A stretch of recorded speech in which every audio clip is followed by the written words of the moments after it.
जीवन में जो कुछ भी करते हैं उसमें ये निर्भर करता है कि हम कहाँ पहुँचेंगे।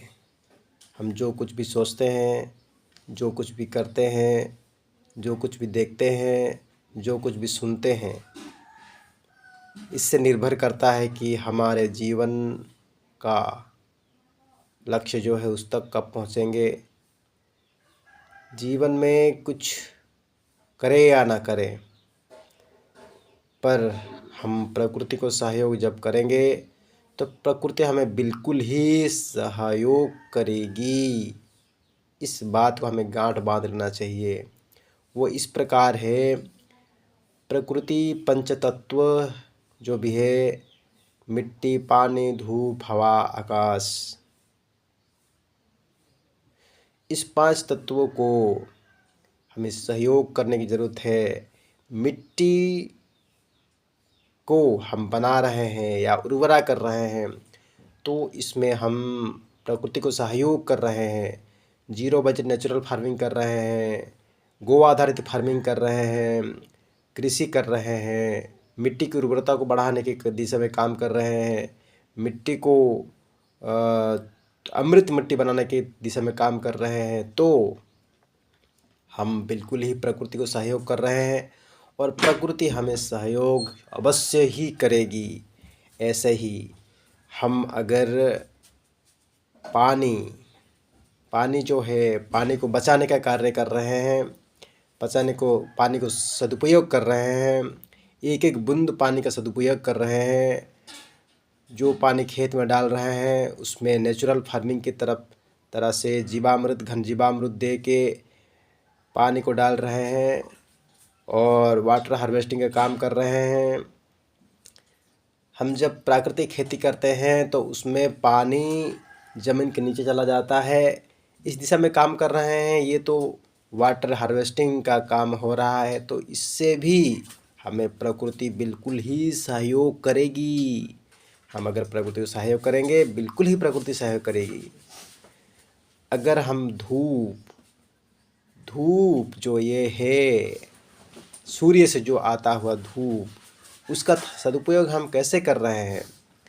ये जो अग्निहोत्र है, ये जो हवन है, अभी तो गवर्नमेंट भी बोल रहा है कि आप जहाँ फार्मिंग कर रहे हैं, जहाँ फार्म हाउस है, उसके सेंटर में आप हवन करें, अग्निहोत्र करें। ये अग्निहोत्र एक साधारण चीज़ है, लेकिन ये महान काम है। इस अग्निहोत्र में जब हम देसी गाय का कंडा जलाते हैं, देसी गाय घी से जलाते हैं, देसी अरवा चावल का अक्षत डालते हैं, देसी गाय का घी, देसी गाय का गोबर का घस्सी और ये तांबे का पात्र और सही टाइमिंग और देसी अरवा चावल, ये सब अगर मेंटेन करके हम सही टाइम में अगर हम करते हैं तो इसका प्रभाव चारों दिशा में 12 किलोमीटर अप टू 12 किलोमीटर तक इससे प्रभाव रहता है। ये हमें समझना पड़ेगा और इस हेतु हमें काम करना पड़ेगा। इसका जो धुआं, निकलता हुआ धुआं आकाश में, आसमान में जाते हुए हमारे जो पारिवाहिक रश्मि जिसको बोलते हैं उड़िया में, जो सूर्य से आता हुआ, जो कि हमारे फसल को, हमारे जीव जगत को जो रश्मि, जो रोशनी, खराब रोशनी है उसको सेव करता है, उसको और हमें अच्छी रोशनी देने की ये जो सिस्टम है ये काम करता है अग्निहोत्र। ऐसे बहुत सारे प्रॉफिट है। ओजोन लेयर को ये सेव करता है, तो इसी हेतु हमें अग्निहोत्र 10 मिनट निकाल के काम जरूर करना चाहिए। इस काम अगर करते हैं तो हम प्रकृति को सहयोग कर रहे हैं और बिल्कुल ही प्रकृति हमें सहयोग करेगी। तो इससे ही, ऐसे ही आकाश तत्व है,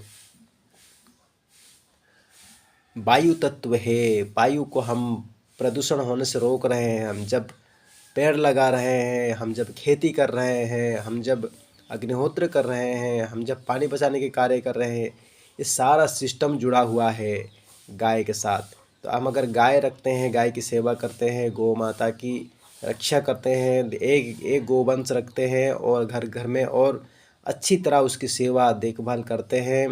सही टाइम में भोजन करना, सही टाइम में पानी पिलाना, सही टाइम में उसको देखभाल करना, तो उस गाय से गोबर, गोमूत्र, दूध, घी, दही हमें मिलता है और उसे हम पाके, देसी गोवंश की बात करें, जर्सी होल्स्टीन का नहीं, उससे हम पाके हमारा जीवन बिल्कुल ही सार्थक होगा और प्रकृति को हम सहयोग कर रहे हैं। गाय की महिमा महिमा तो अपार है। आप हर समाज में रहते हो, हर किसी भी जात में क्यों ना रहते हो, प्रकृति को सहयोग करने से प्रकृति हमें सहयोग करेगी, ये बात हमें समझना पड़ेगा और उस दिशा में काम करना पड़ेगा। जब हम पेड़ लगा रहे हैं तो पेड़ से हम अगर किसी फल का पेड़ लगा रहे हैं तो फल हम तो ले लेते हैं, ठीक है, लेकिन बाकी ऑक्सीजन, बाकी सारा कुछ वो जीव जगत को, विश्व ब्रह्मांड को हम दे रहे हैं। इस भावना के साथ हम लगाएं तो प्रकृति निश्चित ही हमें सहयोग करेगी। आप सबकी क्या राय है हमें ज़रूर बताएं। आप सबको नमस्कार, जोहार।